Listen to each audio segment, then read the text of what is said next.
네, 안녕하십니까. 추영기입니다. 오늘은 그 2022학년도 이제 공업수학에 대한 오리엔테이션을 같이 한번 진행해 보도록 하겠습니다. 네, 공업수학은 이제 우리가 이제 공과대학에서 공부하는 이제 응용 과목 중에 하나가 되는데요. 이거는 이제 공과대학에서 꼭 필수적으로 공부해야 되는 응용 수학이기 때문에 여러분들이 어떠한 식으로 준비를 하시는 게 좋고 또 어떠한 식의 단원으로 구성되어 있기 때문에 꼭 준비를 해주시는 게 좋은 건지 같이 한번 확인해 보도록 하겠습니다. 네, 맨 처음에 먼저 보시게 되면 공업수학은 크게 몇 가지 파트로 구성되어 있는 함수냐면요. 첫 번째는 이제 미분방정식이라는 큰 파트가 하나 있고, 두 번째는 이제 선형대수학이 하나 있고요. 세 번째는 이제 복소 해석이라는 게 있고, 네 번째가 하나 더 있긴 합니다. 네 번째가 이제 수치 해석 파트가 있는데, 그 수치 해석 파트 같은 경우에는 이제 학교에서 진행을 하는 경우가 있고 안 하는 경우가 있어요. 왜냐하면 학교마다 이제 수치 해석을 이제 단원을 따로 만들어서 하시는 경우가 좀 많기 때문에 우리 보편적으로는 공업수학에서는 미분방정식이라는 거하고 이제 선형대수학, 그 다음에 복소 해석까지 보통 진행을 하시고, 그 다음에 이제 수치 해석은 다른 과목으로 많이 배정이 되어 있는 케이스가 좀 많습니다. 그래서 우리가 일반적으로 우리가 공부하는 대학 수학의 과정로는 첫 번째가 이런 식으로 미분방정식이라고 하는 미분을 이용하는 방정식, 미적분을 이용하는 방정식이라고 하는 뭐 상미분 방정식, 편미분 방정식과 이제 그거 두 개를 응용되어 있는 라플라스 변환과 이제 퓨리에 변환을 이용하는 그 미분 방정식을 공부하기도 하고요. 그다음에 우리가 벡터를 이용해서 그 행렬에 대해서 좀 더 깊게 공부하는 선형대수학 파트에도 이제 공부하게 되고, 그다음에 이제 복소수를 이용해서 우리가 유수 정리를 이용하면 좀 더 방정식이나 미분 방정식 그런 것들 좀 더 쉽게 풀 수 있는 방법들이 있거든요. 그래서 그런 것들을 이용해서 푸는 복수 해석 이런 식의 총 세 가지 파트로 나눠지게 됩니다. 당연히 얘네들을 뭐 여러분이 보실 때는 뭐 1학기 때 이렇게 공부하고 2학기 때 이렇게 공부할 같은 느낌이 오기도 하겠지만 사실 그것이 조금 다른 게 공부하는 방식들은 이제 교수님마다 다르긴 해요. 어떻게 공부하냐면 일반적으로 우리가 이제 라플라스 변환과 퓨리에 변환을 쓰기 위해서는 우리가 일반적인 기본적인 벡터를 아셔야 되기 때문에 이 세 개는 기본적으로 같이 공부를 진행을 합니다. 세 개를 같이 공부를 진행합니다. 그다음에 라플라스 변환과 이제 퓨리에 변환이 공부가 돼야지만 이제 편미분 방정식을 공부할 수 있기 때문에 우리가 일반적으로는 보통 어떤 식으로 진행을 하시냐면 상미분 방정식과 여기 있는 벡터, 라플라스 변환, 퓨리에 변환을 보편적으로 한 과정으로 많이 진행을 하시고요. 네, 두 번째는 이제 이 편미분 방정식과 나머지 유수 정리를 이용하는 여러 가지 방식을 두 가지 방식으로 많이 쓰게 된답니다. 그래서 우리가 크게 공업수학은 이렇게 두 가지 파트로 많이 지정이 되는 케이스가 됐는데요. 이제 그거는 이제 교수님들마다 좀 다르게 나가시긴 하는데 일반적으로 저희가 이제 나가는 방식에는 보통 상미분 방정식 공부한 다음에 벡터를 공부해서 그 다음에 라플라스 변환과 퓨리에 변환 먼저 공부하시고 그걸 이용해서 우리가 편미분 방정식을 푸는 방식을 많이 쓰거든요. 두 개를. 그래서 그거를 공부해서 적용시킨 다음에 유수 정리까지 가는 것이 일반적인 단원에 대한 내용이라고 확인할 수도 있으실 겁니다. 보편적으로 우리가 공업수학은 어떠한 분들이 많이 들으시는 게 좋냐면 첫 번째는 당연히 이제 공업수학을 활용하실 이제 공대생들은 100% 들을 수밖에 없죠. 공대생들은 100% 들을 수밖에 없는 거고 두 번째는 이제 이게 있어요. 어떤 것이냐면 이제 이과대학이나 이제 공대에서 편입 준비하는 대학생이 있긴 한데 현재는 이제 연대나 고대 같은 경우에는 미적분학만 준비하기 때문에 그 학교를 제외하고 나머지 학교들은 공업수학을 이용해서 공업수학과 미적분학을 이용해서 우리가 편입 공부를 하셔야 되는 거죠. 얘처럼 이제 편입을 준비하는 학생들 같은 경우도 우리가 공업수학을 들어놓으시는 것도 좋고요. 세 번째는 이제 대학원을 준비하는 학생, 얘네들 꼭 공과대학원을 꼭 얘기할 필요 없이 그냥 일반적인 우리가 얘기하는 그 대학원을 준비하는 학생도 예비 대학원생도 공업수학을 100% 숙지해 놓으시는 것도 좋을 것 같고요. 그다음 우리 이과대학 같은 경우는 이제 미분방정식과 이 선형대수학과 복수해석학을 공부하는 친구들이 있을 텐데 이런 친구들이 각 과목들을 하나씩 디테일하게 공부하기 위해서는 굉장히 많은 시간이 걸리거든요. 보통은 이 하나당 미분방정식 같은 경우 보통 학교에서 1년 과정 커리어 잡고요. 선대도 1년을 잡고 보통 복소는 반년을 잡거든요. 하프 학년을 잡아요. 그렇기 때문에 얘네들을 크게 공부하기 위해서는 기본적으로 2년 반을 공부하셔야 되는 거죠. 그렇기 때문에 이거를 2년 반 동안 공부할 필요 없이 나는 우리가 꼭 핵심적인 요소들만 꼭 공부해서 내가 필요한 것만 받아들이고 싶은 이과 대학생들 미리 공부하고 싶은 그 예습을 하고 싶은 학생들 같은 경우에는 공업수학을 더 공부하시는 게 좀 더 효율적으로 공부할 수가 있다는 것이죠. 그래서 우리가 이렇게 총 4가지의 학생들 같은 경우에 보통 공업수학을 많이 들으시는 것도 좋고, 여기에 플러스에 뭐가 되냐면 이런 경우가 있어요. 기타 여러 가지 시험들 중에서 이제 전공 과목에서 공업수학이 들어가는 경우가 있거든요. 그래서 이제 기타 여러 가지 그 시험 과목이 있어요. 시험 과목 준비분 하시죠. 이런 경우도 이제 공업수학을 쓸 수 있다는 것이죠. 그래서 이런 식으로 우리가 수강 대상이 여러 가지가 될 수 있다는 것도 확인해 볼 수 있고요. 그다음 세 번째는 선수 과목이 있습니다. 네, 선수 과목이라는 것은 이제 이거를 듣기 위해서 미리 해주시는 것이 좋은 것이, 첫 번째는 이제 고등수학 과정의 수학과 미적분학 원투라고 하는 것은 기본적으로 기본 베이스가 깔려 있어야 됩니다. 베이스로.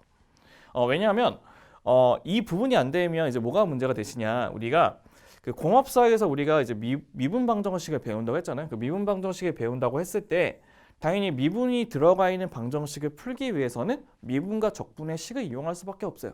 그 다음에 뒤에 벡터의 내용을 가지고 이제 우리가 퓨리에 변환이나 아니면 라플라스 변환을 공부할 때 우리가 급수라는 용어를 쓰게 되거든요. 급수. 그럼 급수의 용어를 쓰기 위해서는 수열에 관련된 기본적인 성질도 알고 있어야지만 풀 수 있습니다. 그렇기 때문에 우리가 고등과정의 수학과 미적분학 원투에 있는 우리가 그 문제를 풀 수 있는 요령들을 공부를 안 해놓고 오게 된다면 항상 문제 풀 때마다 저게 왜 저렇게 풀어요? 이건 왜 이렇게 풀어요? 그래서 막 이런 거죠. 예를 들면 인테그랄에 시컨트 제곱 x dx를 제가 바로 그냥 탄젠트 x 플러스 c로 잡았다.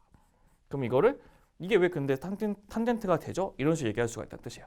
그렇게 돼버리면 여러분이 어떠한 현상이 생기게 되냐면 한 단원 한 단원 넘어갈 때마다 굉장히 시간이 오래 걸릴 수밖에 없어요. 그리고 누구의 도움 없이는 그 한 단원 한 단원 나갈 수가 없어요. 그렇기 때문에 여러분들이 꼭 기억을 해주셔야 되는 것은 미분 적분학에 있는 그 미분이나 그 적분을 푸는 미분과 적분을 푸는 스킬들은 머릿속에 꼭 기억을 해주셔야 돼요. 기억을 못 해주시면 항상 문제 풀 때마다 막힐 수밖에 없다는 뜻이에요. 그럼 세 번째 같은 경우는 이제 미분방정식과 이제 선형대 수학을 공부하시는 경우는 보편적으로 공부를 해두시면 더 좋은 거죠. 이런 것들은. 예를 들어서 우리가 더 얘네들 과목 같은 경우 디테일하게 공부하기 위한 거기 때문에 여러분들이 조금 더 그 100% 선수 과목은 여기 있는 고등수학 과정과 미적분학 원투가 100% 선수 과목이 될 것이고, 그다음 좀 더 응용돼서 배우고 싶으시면 미분방정식과 선형대 수학을 더 깊게 공부하시면 될 것 같습니다. 네, 그러면 우리가 다음 내용 바로 무엇이냐면 공업수학을 이제 수강하는 이제 순서가 있는데요. 공업수학은 아까 얘기했듯이 크게 3가지 파트가 있긴 합니다. 3가지 파트가 있긴 한데 첫 번째는 얘네들이 이제 미분 방식 원과 벡터가 있는데, 그다음 나중에 이제 그 유수정리라고 하는 그 복소 해석계 과목이 있는데요. 유수정리는 100%면 마지막으로 나갑니다. 모든 과목마다. 그렇기 때문에 어떤 걸 진행을 하냐에 따라 좀 다르기도 한데 처음에 미분 방정식을 시작하시는 분도 계시고요. 아니면 처음에 벡터를 진행했다가 미분 방정식으로 도입하시는 분도 계십니다. 얘네들 그래서 학교마다 나가는 그 수강 요령은 좀 약간 케이스 바이 케이스긴 한데, 저희가 이제 그래서 파트별로 공부했으면 좋겠다고 하는 그 내용을 먼저 보시게 되면, 첫 번째 당연히 미분 방정식은 미분을 이용하는 방정식이기 때문에 미분 적분이 안 되면 당연히 안 되겠죠. 그렇기 때문에 아예 수학적인 기초 지식이 없는 친구들 같은 경우는 당연히 우리가 기본 수학을 먼저 공부해서 미적분학의 가장 기본적인 서머리를 공부하시고, 그다음에 미분적분학에서 우리가 미분적분할 수 있는 스킬을 공부한 다음에 그걸 이용해서 우리가 공업수학을 수강하시면 된다는 것입니다. 그다음에 벡터 같은 경우 이제 어떻게 하냐? 벡터 같은 경우는 당연히 기초가 부족한 친구들은 당연히 기본 수학은 100% 들으셔야 되는 거고, 그다음에 벡터 부분에서 아예 조금 전혀 감이 없는 친구들 같은 경우는 고교 수학에 있는 기하에 있는 편명 벡터를 먼저 공부를 해보셔야 됩니다. 그러니까 평면 벡터는 이제 2차원 벡터가 되는데요. 우리가 공부하는 벡터는 n차원 벡터거든요. n차원 벡터이기 때문에 우리 그 고교 과정에 있는 기하에서 우리가 2차원 벡터라고 하는 평면 벡터를 먼저 공부를 해보신 다음에 그거를 이용해서 이제 공업수학에서 그걸 좀 확장시켜서 공부해 보시면 된다는 것이고요. 유수 정리를 공부하기 위해서는 우리가 첫 번째 뭐를 기억하셔야 되냐면 복소수가 뭔지를 기억하셔야 되는 거죠. 그래서 우리는 기본적으로 이제 고1에 배우는 복소수 파트도 같이 기억을 해주시면 좋습니다. 복소수 파트랑 그다음에 플러스에 여기까지 기억하면 좋긴 해요. 우리가 왜냐하면 그 유수 정리에서 우리가 사인 코사인을 많이 쓰거든요. 그래서 우리는 삼각함수의 내용도 같이 기억하면 좋습니다. 그 삼각함수라고 하는 거는 많은 삼각함수는 아니고 이제 고교 과정에는 삼각함수까지만 기억을 해주시면 유수 정리를 바로 공부하는데 큰 문제는 없습니다. 이렇게 해서 우리는 그 공업수학 그 과목마다 이제 공부할 수 있는 수강 내용들을 같이 한번 체크를 해봤는데요. 보편적으로 우리가 많이 덩어리가 큰 거는 미분방정식이 덩어리가 크기 때문에 우리 미분방정식 공부를 하는 방식들을 여러분들이 꼭 주의 깊게 보시는 것도 좋을 것 같습니다. 왜냐면 저 미분방정식이 굉장히 덩어리가 크기 때문에 보통 한 학기 반을 잡거든요. 나머지 파트는 다 여기 파트를 잡고요. 그렇기 때문에 여러분들이 꼭 미분방정식을 정복을 해주셔야지만 여러분들이 공업수학을 100% 정복할 수 있는 방법이 될 수 있다는 거죠. 네, 그럼 우리가 이제 다섯 번째를 보시게 되면 이제 마지막으로 이제 공업수학을 공부할 수 있는 방법들에 대해서 같이 한번 보고 싶은데요. 공업수학이라고 하는 것은 바로 무엇이냐? 어떠한 식에 있는 문제를 모델링을 시켜준 다음에 그 문제를 푸는 것이 우리의 주 목적이 되는 것이 공업수학이 되는 것이죠. 그렇기 때문에 우리가 증명이나 원리, 원칙 이런 것들은 사실 크게 중요하지 않습니다. 왜냐하면 그 우리가 모델링 시키고 문제를 풀 때 이 문제를 풀 수 있는 그 방법의 툴이 중요한 거지. 왜 이게 나오기 위해서 이게 수렴? 왜 수렴해? 이런 것들을 왜? 이 공식이 왜 나왔어? 이런 것에 대한 그 원리 원칙과 증명들을 굳이 곧대고 다 외울 필요는 없어요. 간혹가다 이제 필요에 따라서 알아둘 필요 있는 증명들이 있는데 굳이 모든 그 공식들에 대해서 증명을 할 필요는 없는 것입니다. 그래서 우리 첫 번째는 증명과 원칙보다는 뭐에 집중을 하셔야 되는 거냐면 과정과 풀이 과정. 이 과정이라고 하는 그 모델링 과정을 얘기해요. 모델링 과정. 어떠한 문제를 시킬 때 모델링 시키는 과정과 풀이 과정을 위주로 우리가 먼저 첫 번째 공부를 하시는 게 좋고요. 두 번째는 이제 뭐냐? 실생활에 적용하는 연습부터 하라는 거는 우리 그 각각의 문제마다 이제 각각에 있는 실생활 문제로 만드는 모델링 문제가 있습니다. 그 모델링을 해서 이제 걔네들 식을 만들어서 이제 문제를 해결하는 방식에 있는 과정이 있거든요. 이 과정들을 꼭 연습을 해주셔야 됩니다. 간혹가다 이제 문제 보시면 첫 번째 뭐 예를 들어서 상미분 방정식 이제 일기 상미분 방정식을 풀면 거기에 관련된 이제 그 여러 가지 이제 그 모델링 문제가 있거든요. 전기 문제도 있고 아니면 용수철 문제 같은 게 있는데 그런 것들을 이제 그 단원에 나오는 문제만 풀어서 끝내면 안 되고요. 그 뒤에 있는 여러 가지 연습 문제를 토대로 해서 그 문제의 모델링을 만들 수 있는 그 능력을 키우셔야 된다는 뜻이겠죠. 그다음에 세 번째는 어떤 것이냐? 세 번째는 거기서 보게 되면 간단한 물리 내용뿐만 아니고 그 생물적인 내용도 있어요. 생물적인 내용도 있어요. 뭐 예를 들어서 뭐 혈류 속도 같은 거, 혈류 속도를 내는 공식 같은 것도 있고 또 어떤 거 같은 경우는 뭐 별이 뭐 움직이는 속도에 관련된 공식 같은 것도 있고 막 그러거든요. 그럼 그런 내용 같은 경우는 사실 그 내용 자체가 이제 어떻게 줄 수밖에 없냐면 공업수학 자체는 그 내용을 가지고 우리가 모델링 시켜서 문제를 만드는 거기 때문에 모든 문제에서는 거기 뭐가 써 있냐면 여기 물리적인 뭐 지식이나 뭐 자료라는 식으로 줘서 밑에 설명을 이렇게 딱 해줘요. 그래서 우리는 그 설명을 가지고 이제 모델링을 시키는 거거든요. 근데 간혹 어떠한 분들이 계시냐면 이게 왜 그 식이 그렇게 나와요? 하고 하시는 분이 계십니다. 근데 우리는 사실 저희가 이제 저희도 이제 수학을 전공하는 사람들도 이제 물리를 같이 공부를 하긴 하지만 저희가 이제 물리학도처럼 이렇게 디테일하게 물리를 공부하지 않고 저희가 해봤자 기본적인 물리학 정도까지밖에 공부를 안 하잖아요. 그럼 당연히 이 물리적인 정보가 왜 그렇게 나온지는 사실 몰라요. 우리는 이 내용에 있는 것만 보고 그대로 모델링만 한 거거든요. 근데 간혹 가다가 어떤 분들이 계시냐면요. 이 물리적 자료가 왜 이렇게 되는 건지를 설명하라고 하시는 분들도 가끔 계세요. 설명해달라고. 사실 이거는 저희가 이제 소관할 수 있는 이제 범주를 넘어서는 거기 때문에 그런 것들에 있는 여러 가지 그 성질이나 그 내용들 같은 경우는 이제 물리학 책들을 이용해서 이해를 해주시면 됩니다. 그게 꼭 100% 저는 그게 꼭 필요하다고 생각하시면. 그러니까 저희는 이 문제를 가지고 해석해서 이제 모델링을 시켜주는 것을 저희가 이제 목적으로 가는 거기 때문에 꼭 필요한 내용들 같은 경우 이런 내용들인데 우리가 그 내용들이 왜 나오는지가 궁금하다. 그럴 때는 우리가 물리학이나 뭐 생물학 책 같은 걸 이용해서 확인을 해보시면 좋을 것 같고요. 마지막은 꼭 많이 안 하시는 경우가 좀 있는데 모든 그 크레이지 공업수학을 좀 많이 쓰는데 크레이지 공업수학을 보시면 연습 문제가 굉장히 많죠. 그 연습 문제를 꼭 안 푸시고 가시는 분들이 굉장히 많아요. 근데 우리가 크레이지 공업수학은 문제가 연습 문제 굉장히 좋은 문제가 많아요. 그 다음에 꼭 필요한 정리 중에서 그게 내용이 들어갔을 때 어렵다고 느껴지는 정리들이 있기 때문에 그 정리들을 연습 문제에 빼가지고 그 스텝 바이 스텝으로 해서 유도를 하게끔 문제를 내는 경우가 좀 있습니다. 저희가 그런 문제들 같은 경우는 이제 수업 시간에 좀 다루기는 하거든요. 저희가 좀 꼭 필요한 건 다루긴 하는데 그런 식에 있는 모든 내용들을 같이 100% 습득하기 위해서는 다양한 많은 연습 문제를 풀어서 우리가 걔네들 단원들을 100% 숙지를 할 수밖에 없다는 것이겠죠. 그래서 우리는 항상 연습 문제를 굉장히 많이 푸셔가지고 최대한 그 문제를 풀 수 있는 스킬들을 빨리 몸속에 익히셔야 됩니다. 왜냐하면 공업수학 같은 경우도 이제 약간 조금 다른 게 뭐 이게 상미분 방정식이냐, 상미분 방정식이냐, 아니면 편미분 방정식이냐에 따라서 문제 푸는 방식이 달라지고 그게 뭐 제차냐, 비제차냐에 따라서 문제가 또 푸는 게 달라지고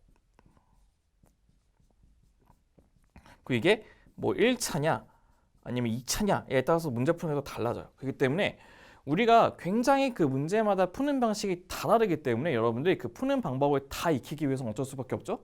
많은 연습이 필요할 수밖에 없습니다. 그래서 얘네들을 뭐 이렇게 간단하게 정리해서 외울 수 있도록 해주세요. 그게 안 됩니다. 여러분들이 그 케이스 바이 케이스에 따라서 뭐 처음에 어떤 문제는 뭐 A 방법으로 풀었는데 어떻게는 이제 B 방법으로 풀었을 때 더 간단해. 그 B 방법으로 풀었을 때 간단한 문제가 생길 수도 있는 거고 아니면 원래 제차로 푸는 뭐 적분 요소법 여러 가지가 있는데 제가 그냥 라플라스로 풀었더니 좀 간단하게 풀렸어요. 그러면 모든 문제가 라플라스로 간단히 풀리냐? 그럼 또 그것도 아니에요. 그렇기 때문에 여러분들이 많은 연습 문제를 풀게 되면 여러분들이 풀 때마다 이게 더 편하는 문제 유형들이 좀 있네. 아니면 이게 좀 편했을 때 이게 이걸로 풀었을 때 좀 편하게 되는 문제 유형들이 있네. 이런 것들 좀 정리를 할 수가 있거든요.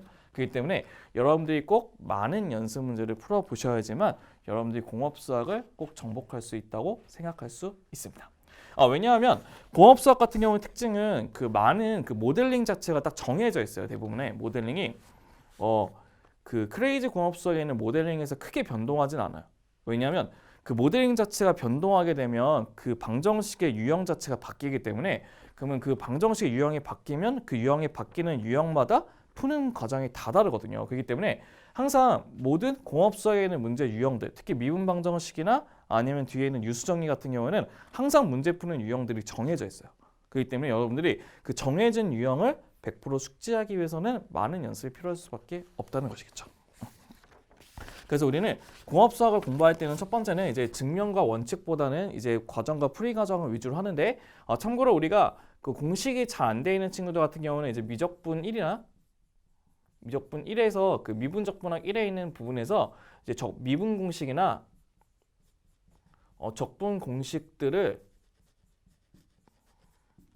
노트에 서머리를 해가지고 항상 들고 다니면서 공부할 수밖에 없어요. 왜냐면 외울 수밖에 없어요. 왜냐면 이 공식들은 뭐 안 외워서 풀 수 있는 방법은 절대 없고요. 여기에 더불어서 간혹가다가 이제 고등학교 공식이 나오는데 대학교 때 안 나오는 공식들이 있어요. 예를 들어서 뭐 삼각함수의 뭐 합성이나 뭐 합차를 곱으로 고치거나 뭐 곱을 합차로 고치는 거. 그다음에 삼각함수의 뭐 이배각 공식, 뭐 반각 공식 이런 것들은 사실 미분적 분학에서 다루지는 않거든요.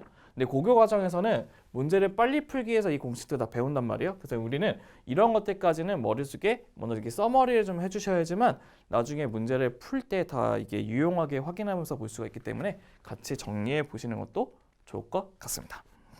네, 오늘까 여기까지가 이제 제가 이제 말씀드리고 싶은 이제 2022학년도 이제 공업수학에 대한 이제 오리엔테이션을 같이 한번 공부를 해봤는데요. 네, 일반적으로 저희가 준비한 공업수학은 최대한 처음 공부하시는 분들도 이해할 수 있게 가장 자세하게 좀 설명을 해놨습니다. 그래서 우리가 최대한 그 많은 그 풀이 과정도 스킵하지는 않았고요. 최대한 모든 풀이를 다 볼 수 있게끔 상세하게 풀이를 해놨고, 그럼 거기와 더불어서 최대한 연습 문제에서 필요한 그 이론들 같은 경우도 같이 포함시키면서 우리가 수업을 진행을 했기 때문에요. 여러분들이 꼭 도움이 많이 되실 거라고 생각이 됩니다. 그래서 한번 문제를 꼭 공부하기 전에 항상 모든 공부를 할 때는 노트를 이용해서 먼저 정리를 해보시고, 그 정리한 거를 기반으로 해서 연습 문제와 예제 문제를 이용해서 그 단원마다 100% 숙지를 해주시고 넘어가시는 것도 좋을 것 같습니다. 네, 고생 많으셨고요. 이제 공업 수학에 있는 수업 안에서 여러분과 같이 한번 볼 수 있는 시간이 됐으면 좋겠습니다. 네, 그럼 감사합니다.